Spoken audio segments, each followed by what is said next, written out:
Well, to the extent that a white supremacist has anything to do with it, it is to help support, preserve, maintain, expand, and or refine the system of white supremacy, because this is all that a white supremacist does 24/7.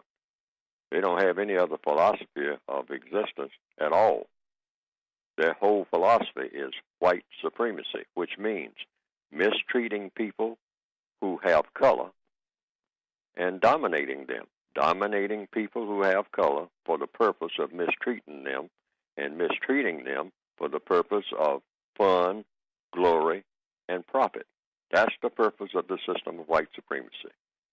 And so if a white supremacist has anything to do with this, all of this recent talk, or any talk anywhere, anytime a person who has the mentality of a white supremacist shows up anywhere, they got one thing in mind: how to better practice the system of white supremacy. So that's the first thing you think.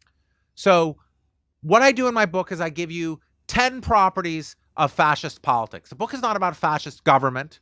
I'm not saying, it's about fascist, and the difference between fascist government and fascist politics is tricky anyway, because fascism is about power. So fascism is a method to come to power. People are always like, well, do you really believe that do such and such people, like President Trump, do they really believe? You really believe he believes the things that other fascist movements believe?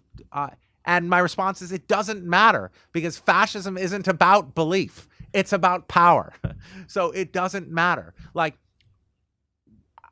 it's first hit me when I was reading Richard Grunberger's 1975 work on, thanks to my father's library. I have a rich collection of history, sociology, philosophy, and psychology of the Nazis.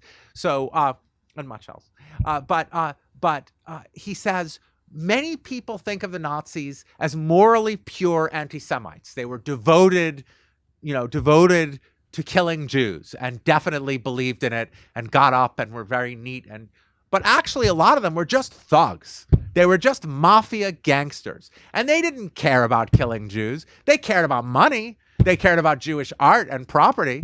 But they were doing the devoted anti-Semitism thing.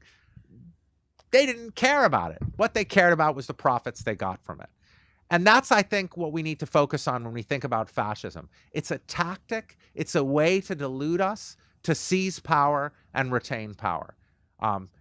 And it has its lengthy history in our own country. Okay, thank you.